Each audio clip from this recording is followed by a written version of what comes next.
My son cut me off for 15 years until I won the lottery. Then he invited me to meet my grandson. What I did next shocked him. I woke up alone on my 65th birthday, just like I had for the past 15 years. The small apartment in Portland felt emptier than usual as I shuffled to the kitchen and prepared my morning coffee.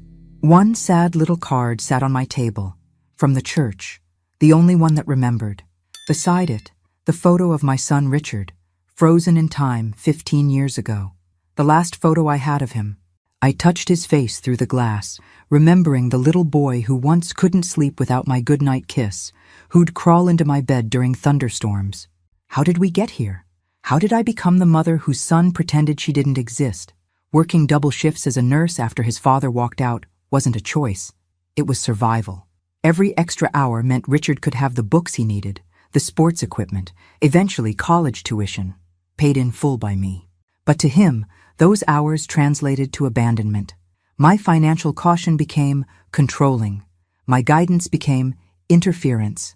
The final breaking point came over $5,000. Just $5,000. This is a once-in-a-lifetime opportunity, Mom. MedTech Solutions is going to revolutionize the market. His eyes had burned with that familiar intensity. The same look he'd had with 3 previous sure things that burned through his savings. I can't, Richard. That money is for emergencies, I'd said.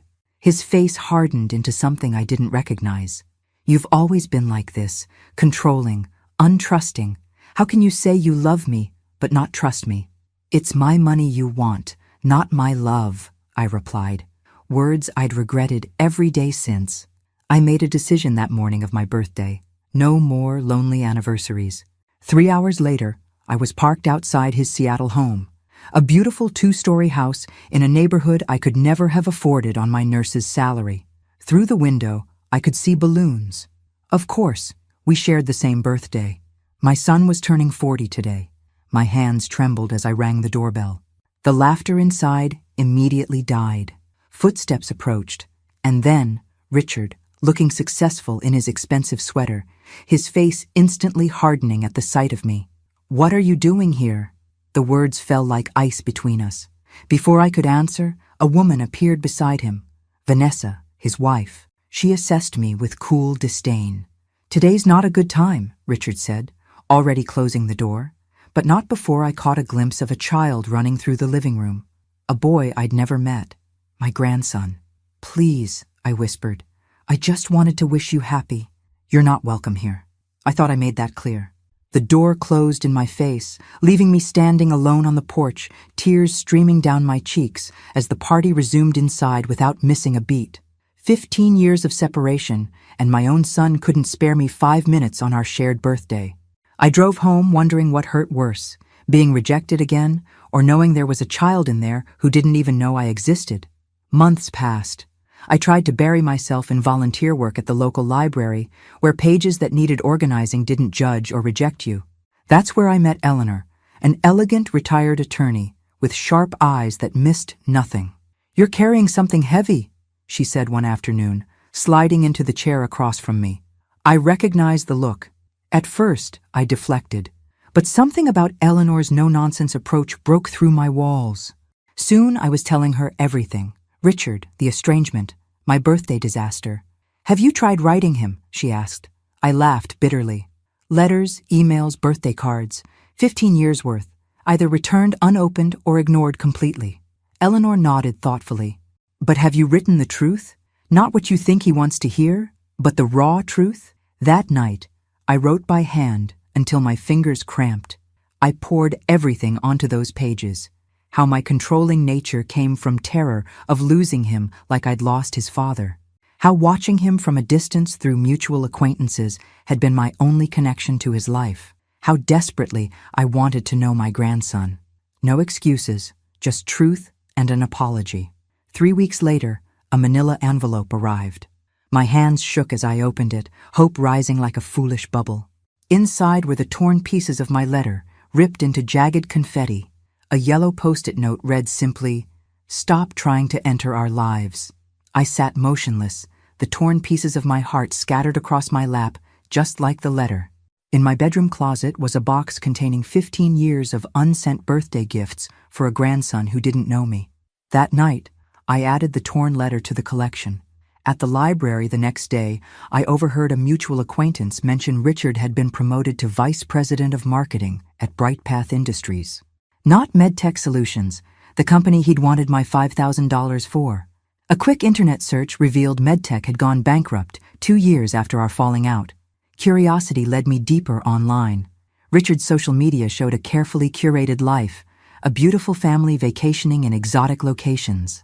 Below one beach photo, his caption read, "Celebrating my promotion. Who needs family when you have success?" I closed my laptop, a strange calm settling over me. 15 years of begging for scraps of affection was enough. I would stop fighting for someone who had written me out of his story so completely. That night, I took all the unsent cards and gifts and sealed them in a storage container. Not throwing them away, I wasn't ready for that, but acknowledging they belonged to a reality that would never exist. Time to start living for myself, I whispered to the empty room. I had no idea how dramatically that decision would change everything. 1 year later, I barely recognized my life. My small circle of friends had grown. I joined a book club through the library. I even tried water aerobics at Eleanor's insistence, though I still maintained it was glorified splashing. "Anything else?" asked the cashier at Morgan's Market as I finished paying for my groceries. He gestured to the lottery ticket display. Jackpots up to $220 million. Everyone's buying tickets. I never played the lottery. Too many years watching patients gamble away rent money had soured me on games of chance. But something, perhaps the milestone of surviving a full year without contacting Richard, made me pause. "Why not?" "1 ticket," I said, handing over $2. The ticket sat forgotten in my purse until 3 nights later, when I absent-mindedly turned on the evening news during dinner. The announcer's voice cut through my thoughts. "Tonight's Powerball numbers are..." My hands froze mid-bite as the numbers appeared on screen. Slowly, I reached for my purse, extracting the crumpled ticket. I checked once, twice, 3 times. My heart thundered so loudly I could barely hear the announcer confirm there was a single winner. In Portland, Oregon. I sat motionless in my chair until midnight, staring at the ticket. $220 million. It wasn't real. It couldn't be real. But it was. The attorney I contacted the next day looked equally stunned. "Ms. Wilson, you understand that's $128 million after taxes as a lump sum payment?" I nodded, still numb. "Oregon allows winners to maintain some anonymity by claiming through trusts or LLCs," he explained. "The name will be public record, but we can create something generic." As he detailed the process, a memory surfaced. Richard's face when I'd refused him that $5,000. His bitterness that I didn't trust his judgment. Now here I sat, trying to process more money than I could comprehend. "You have no idea how many people will come crawling out of the woodwork," the attorney warned. "Family you haven't heard from in decades will suddenly remember how close you were." Family. The word hung in the air between us. Richard's face flashed in my mind, followed by the glimpse of my grandson I'd caught before the door closed in my face. A strange feeling settled over me. Not excitement or even happiness, but something sharper. For 15 years, I'd been powerless, begging for crumbs of attention. Now, for the first time, I held the cards. "Set up the trust," I said quietly, "and I'd like to discuss how to keep this as private as possible." As I left his office, stepping into the bright Portland sunshine, I felt something I hadn't experienced in years. Power. 6 months passed while I followed my financial advisor's guidance. I established the Wilson Family Trust to receive the lottery winnings, maintaining a low profile. Outwardly, nothing changed. I still volunteered at the library, lived in my apartment, and drove my 10-year-old Honda. "You're the most disciplined lottery winner I've ever seen," Eleanor remarked over coffee. As my only confidant, she'd watched me meticulously plan while rejecting the usual lottery winner splurges. "I learned discipline raising a child on a nurse's salary," I replied. "Besides, flashy spending attracts attention." I did allow myself one carefully calculated indulgence. A modest but beautiful 3-bedroom house in a quiet Portland neighborhood. To explain the purchase to acquaintances, I casually mentioned selling family property in the Midwest that had been tied up in legal disputes for years.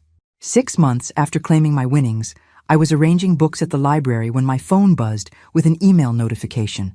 My heart stuttered when I saw the sender, Richard Wilson. "Mom, it's been a while. Heard from Sarah Miller you moved to a nicer house. Everything okay? Maybe we could talk sometime." 15 years of silence, and now this casual message, as if we'd spoken last week. I leaned against the bookshelf, hands shaking. That evening, I researched Bright Path Industries and discovered they were embroiled in a marketing ethics scandal. Several executives were under internal investigation. Richard's name appeared in multiple articles. The timing was too perfect to be coincidence. Richard's sudden interest after 15 years, just as his professional life was imploding, and just after hearing I might have come into some money, I crafted a careful response. "Richard, it's nice to hear from you. Nice to..." "Yes, I sold some family property and upgraded to a safer neighborhood. How are you and your family doing?" His reply came within minutes, warmer, longer, mentioning his challenging work situation and introducing my grandson. "Nathan is 12 now. He's always wanted to meet his grandmother. Perhaps we could have lunch sometime." Always wanted to meet me? The boy who didn't know I existed until Richard needed something? I stared at my phone, a strange calm settling over me. For 15 years, I'd have given anything for this invitation. Now it felt hollow, transparent. Still, there was Nathan, the innocent in all this. A child who deserved to know his grandmother, regardless of his parents' motives. "I'd love that," I replied, even as my mind began forming a plan. Seattle's Harbor View restaurant was Richard's choice, upscale enough to impress, with floor-to-ceiling windows showcasing Elliott Bay. I arrived early, dressed simply but well in a blue dress I'd splurged on. My only visible concession to my new wealth was my car, a new Volvo SUV that I'd justified as safer for potential visits from a grandson. Richard, Vanessa, and Nathan arrived precisely on time. Richard looked thinner than I remembered, tension lining his handsome face. Vanessa was polished to perfection in designer clothes that couldn't quite hide her calculating gaze. And Nathan, my heart squeezed at the sight of him, tall for 12, with Richard's eyes and a cautious expression that broke my heart. "Nathan," I said softly, resisting the urge to hug him. "I'm so happy to finally meet you." The boy glanced uncertainly at his father before extending his hand formally. "Nice to meet you too, Mrs. Wilson." "You can call me Grandma," I offered. "Or Margaret if that's more comfortable." Richard steered us to our table, immediately dominating the conversation with stories about Nathan's academic achievements and sports victories, all told as if he were presenting a resume rather than describing a child. Throughout lunch, Richard and Vanessa peppered me with questions about my windfall from the family property. "Must have been significant to afford that neighborhood," Vanessa commented, eyeing my simple jewelry as if assessing its value. I deflected, focusing instead on Nathan. "What subjects do you enjoy in school?" His eyes lit up. "Science and history. I'm doing a project on immigration patterns right now, actually. My teacher says..." "Nathan excels in everything," Richard interrupted. "Top of his class, like I was." I noticed how Nathan's shoulders slumped slightly at the interruption, how his enthusiasm dimmed.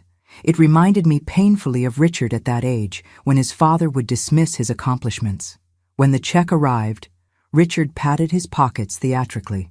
"Seems I left my wallet in my other jacket." I smiled placidly, noting the expensive watch still on his wrist, and covered the bill without comment. In the parking lot, Richard casually mentioned, "We're going through a rough patch. The company's reorganizing, and Nathan's private school tuition is due soon." I nodded noncommittally. "I'm just glad we're reconnecting." As Richard and Vanessa argued about something by their car, Nathan approached me hesitantly. "You don't seem sick," he said, voice low. "Sick?" He glanced nervously toward his parents. "Dad said you had a brain disease that made you confused and weak. That's why you never visited or called." My heart froze. Before I could respond, Richard called sharply for Nathan. The boy quickly grabbed my phone, typing something before running back to his parents. Driving home, I checked my phone. Nathan had added his contact information with a simple message. "Can we talk sometimes?" Tears blurred my vision, but they weren't from sadness anymore. They were from something much more dangerous. Rage. Richard increased contact in the weeks following our lunch, each message thinly veiling references to his financial difficulties. Meanwhile, I developed a careful relationship with Nathan through text messages, never contradicting Richard's lies directly, but sharing stories of my active volunteer work and travel with friends. "Did you really climb Mount Hood last year?" Nathan texted one evening. "Dad said your condition made it hard for you to even walk sometimes." "The view from the summit was breathtaking," I replied, attaching a photo of myself at Timberline Lodge. "I've always loved hiking." His response came quickly. Dad must have been confused then. One afternoon, Nathan mentioned his upcoming history presentation. "It's about immigration patterns, including how your parents came to America. I wish you could come, but it's on a Thursday next month." My pulse quickened. "I could drive up for it." "Really? I can put you on the visitor list. Each student gets 4 family slots." The day of the presentation, I arrived at Seattle Prep an hour early, heart pounding as I signed in at the front office. The receptionist smiled warmly. "You must be Nathan's grandmother. He's so excited you're here." In the hallway, I met Mr. Collins, Nathan's history teacher, who shook my hand enthusiastically. "Mrs. Wilson, Nathan's been telling us you might come. It's wonderful to finally meet you." "Finally?" I asked. "Well, yes. After all these years of hearing about your condition, it's remarkable to see you doing so well. Nathan did a whole project on neurodegenerative diseases last year based on your experience." The floor seemed to tilt beneath me. "My condition?" Mr. Collins looked suddenly uncomfortable. "The early onset dementia?" Richard explained at every parent-teacher conference how you couldn't travel or handle social situations. "Nathan even raised money for research." He trailed off, seeing my expression. "You didn't know?" I steadied myself against the wall. Richard hadn't just cut me out of their lives. He'd created an elaborate fiction portraying me as mentally incompetent. While I was sending cards and letters, begging to be included, he was telling everyone, including my own grandson, that I was too ill to function. The presentations began before I could process this revelation. I sat rigidly in the back row, watching Nathan speak confidently about his family history, facts I'd shared in my texts, woven skillfully into his narrative. When he spotted me, his face lit up briefly before returning to his presentation. Afterward, as families mingled in the hallway, I saw Richard and Vanessa enter, scanning the crowd. Richard's face drained of color when he spotted me talking with Mr. Collins. "What are you doing here?" he hissed, pulling me aside. "Nathan invited me," I replied calmly, though my heart raced. "Interesting thing, Mr. Collins mentioned my condition. The dementia you've been describing to everyone for years." Richard's eyes darted around the room. "This isn't the place." "No," I agreed, my voice steady despite the trembling in my hands. "It isn't, but we will discuss it, Richard. Soon." As I walked away, Nathan caught up to me, beaming. "You came!" I hugged him, our first embrace. Over his shoulder, I caught Richard's gaze, cold and calculating. The lines had been drawn, and for the first time in 15 years, I wasn't the one at a disadvantage. "He told everyone I had dementia?" Eleanor nearly spilled her tea when I related the school revelation. That's monstrous, Margaret." I nodded, the shock having given way to a simmering fury I barely recognized in myself. While I was sending cards and gifts, he was telling Nathan I was too sick to even know who he was. Eleanor set down her cup with the precision of someone containing rage. "What's your next move?" "I don't know," I admitted. "Part of me wants to expose him, to tell Nathan everything, but that would only hurt the boy. And the other part?" I met her gaze steadily. "Wants to understand how deep this goes." The next day, Eleanor connected me with Martin Reeves, a discreet private investigator whose services she'd used during her legal career. "Just information gathering," she assured me. "Nothing illegal." Martin's findings exceeded my darkest suspicions. Richard was drowning in debt, a mortgage underwater, credit cards maxed out, high-interest loans. The BrightPath scandal involved marketing campaigns that exaggerated benefits and downplayed side effects of certain medications, with Richard's signature on the approvals. "He's looking at potential termination," Martin explained. "The company's conducting internal investigations before the FDA gets involved." Most disturbing was what Martin found in Nathan's school records. Richard and Vanessa had applied for his transfer to an international school in Vancouver, Canada. The application required a substantial deposit and proof of Canadian residence within 30 days. They were planning to run, using my money. Richard's pressure intensified, his hints growing less subtle. Nathan's school is increasing tuition, he mentioned during one call. And with the housing market what it is, we might need to downsize drastically. During a video chat ostensibly for Nathan to show me his science project, Vanessa accidentally left investment brochures visible in the background, featuring property developments in Vancouver. I maintained my facade of oblivious sympathy while setting my trap.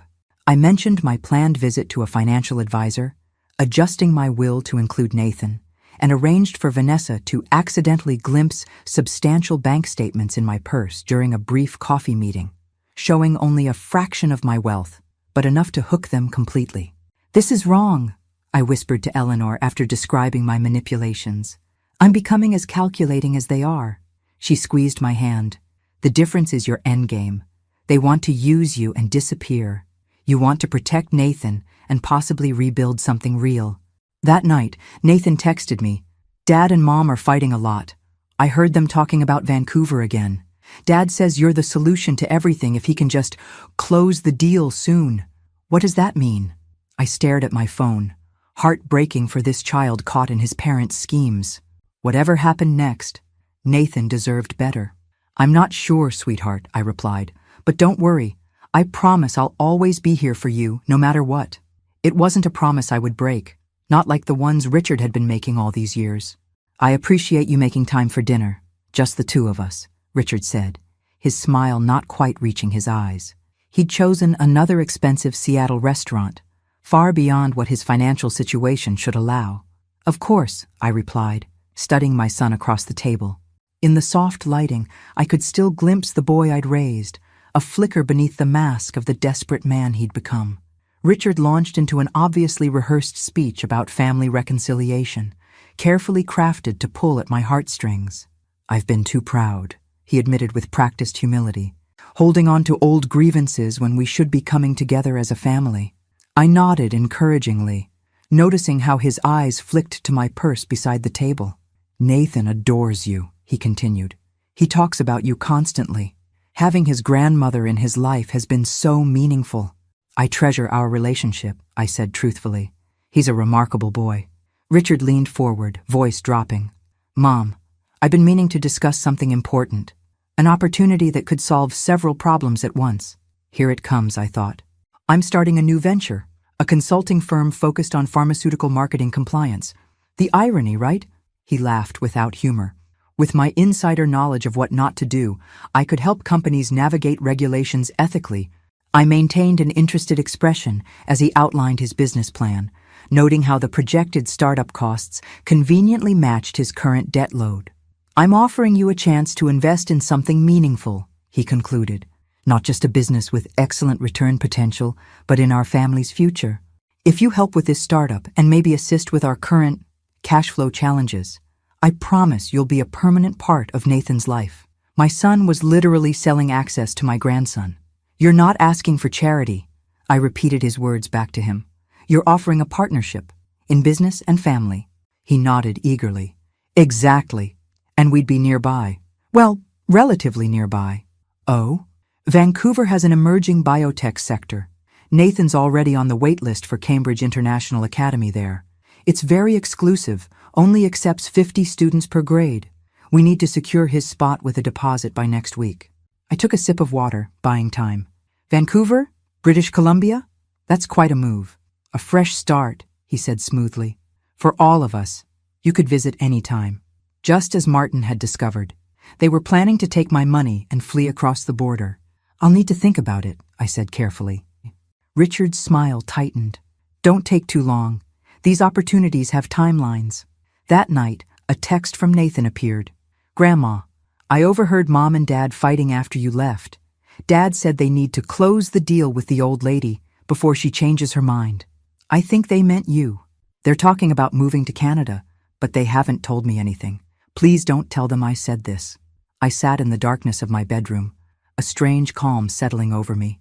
For 15 years, I'd mourned the loss of my relationship with Richard. Now I mourned something different, the man I'd thought my son was. It was time to end this charade. "I'm so pleased you could all come for the weekend," I said, welcoming Richard, Vanessa, and Nathan into my Portland home. I'd suggested they visit to discuss my investment decision, bait they couldn't resist. My new house was comfortable, but not extravagant, a deliberate choice to maintain my cover story. Still, I noticed Vanessa's eyes cataloging every item, mentally calculating values. "Beautiful place, Mom," Richard said, his gaze lingering on the original artwork in my entryway. "Quite an upgrade from your apartment." "The family property sale worked out well," I replied vaguely. "Nathan, would you like to see the room I prepared for you? There's a telescope on the balcony. We have a clear view of Mount Hood on good days." Throughout the weekend, I observed Richard and Vanessa carefully. They performed the roles of loving parents when they thought I was watching, but in unguarded moments, their impatience with Nathan was obvious. They interrupted his stories, dismissed his interests, and exchanged irritated glances when he asked questions. When alone with me, Nathan visibly relaxed, his nervous stutter disappearing, his passion for science and history emerging in animated conversations. He reminded me so much of Richard at that age, before the bitterness took root. Saturday afternoon, while Richard and Vanessa went for a walk, really a strategy session I suspected, Nathan showed me a brochure he'd found in his father's briefcase. "Cambridge International Academy," he said, pointing to photos of an imposing building. "In Vancouver, Dad's briefcase was open and I saw it. I don't want to go there, Grandma. All my friends are in Seattle, and I just found you." I hugged him tightly. "Whatever happens, we won't lose touch again. I promise." That evening, I prepared a special dinner. I'd spent the day cooking Richard's childhood favorites, pot roast with carrots and potatoes, warm rolls, and apple pie for dessert. As we sat down, Richard and Vanessa exchanged knowing looks. They believed this nostalgic meal signaled my capitulation. After dinner, I invited everyone to the living room. "I have something important to share," I announced, watching Richard and Vanessa lean forward eagerly. 15 years ago, Richard, you walked out of my life over money, $5,000 I wouldn't loan you. Today, it seems money is the only thing bringing you back." Richard's smile faltered. "Mom, that's not fair." I raised my hand, silencing him. "I hired a private investigator." The color drained from Richard's face as I placed a folder on the coffee table. "He documented everything. The lies about my dementia, your financial problems, the Vancouver plans you're hiding from Nathan, and the Bright Path investigation. I know why you suddenly remembered you had a mother after 15 years. Vanessa stood abruptly. "This is outrageous! You spied on us?" "I protected myself," I corrected calmly. "And Nathan?" Richard's shock gave way to anger. "So this whole reconciliation was just a setup? You're no better than you claim we are." "The difference," I said quietly, "is that I genuinely wanted to know my grandson. You just wanted my money." Nathan's voice broke through the tension. "Is it true, Dad? About Grandma's disease? About Vancouver?" The silence that followed was all the confirmation he needed. The next morning, after a night of painful truths, we gathered again in my living room. Richard looked haggard, Vanessa tense, and Nathan, my heart ached for him, had the bewildered expression of a child whose world had shifted beneath his feet. "I have a proposal," I said, placing a manila envelope on the coffee table. Richard eyed it suspiciously. "More investigator reports?" "No, a potential solution." I outlined my terms clearly. I would pay off their mortgage and establish an educational trust for Nathan, with conditions. They must remain in Seattle. Nathan would spend 1 weekend a month with me. Richard would face the Bright Path situation honestly instead of fleeing. And most importantly, all of us, including me, would attend family therapy. "You're bribing us," Vanessa said flatly. "I'm offering a path forward," I corrected. "Not just throwing money at the problem and hoping it disappears, which was your plan, wasn't it?" Richard's face flushed with anger. "You have no right to dictate our lives." "No, I don't," I agreed. "You're free to decline. Continue with your Vancouver plans if you can fund them. Try to outrun the Bright Path investigation. But Nathan stays in my life either way. You can't—" "I can petition for grandparent visitation rights," I interrupted, "especially given the documented pattern of deception you've maintained. Eleanor has already prepared the paperwork." This was a calculated risk. Grandparent rights were difficult to enforce. But Richard didn't know that. "You're blackmailing us," he said, voice shaking. "I'm offering you a chance to rebuild something real," I replied. "Not based on lies or money, but on honesty. It won't be easy. Trust has been broken on all sides. But Nathan deserves better than what any of us have given him so far." Vanessa, ever practical, studied the financial details in the envelope. "We need time to discuss this." Nathan, who had been silent throughout, finally spoke. "Why did you lie about Grandma all these years?" he asked his father. "Why did you tell everyone she was sick?" Richard wouldn't meet his son's eyes. "It was complicated, Nathan." "No, it wasn't," Nathan insisted, a new firmness in his voice. "You lied because it was easier than telling the truth, that you didn't want me to know her." In that moment, I saw something shift in my grandson, a recognition of adult fallibility that comes too early for some children. He looked at his father, not with anger, but with disappointment, perhaps the most painful thing a parent can see in their child's eyes. "I think Grandma's idea is good," Nathan said quietly. "I want to try therapy. I want to stay in Seattle with my friends. And I want her in my life." Richard looked at his son as if seeing him for the first time, not as an extension of himself or a piece in his life's chess game, but as a separate person with thoughts and feelings of his own. "Nathan," he began, but seemed unable to continue. Vanessa reached for the papers, her practical nature asserting itself. "We'll review these terms," she said tightly. As they prepared to leave that afternoon, Nathan hugged me fiercely. "I'll see you in 2 weeks," he whispered, "no matter what they decide." It wasn't a question but a statement, the first declaration of independence from a boy becoming his own person. And in that moment, despite everything, I felt a flicker of hope. 18 months later, I adjust the birthday streamers in Richard's Seattle backyard. Today we're celebrating 3 things: my 67th birthday, Richard's 42nd, and Nathan's middle school graduation. The gathering is small, just family, Eleanor, who drove up with me, and a few of Nathan's friends. The journey to this day wasn't smooth. Richard initially accepted my conditions more from necessity than choice. He cooperated with Brightpath's investigation, accepting a significant demotion rather than termination.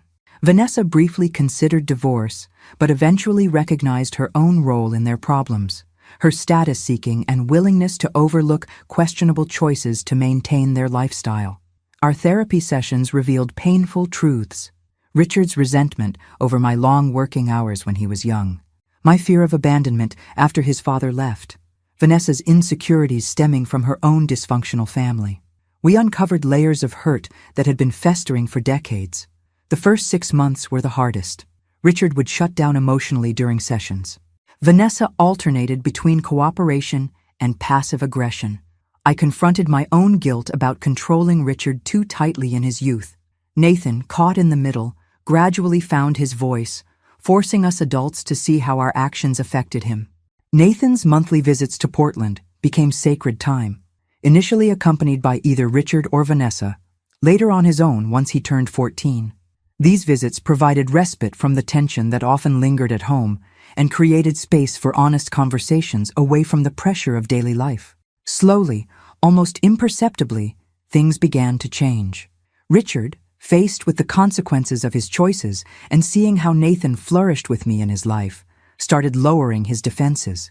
During one particularly difficult session, he finally admitted the truth behind his elaborate lie about my condition.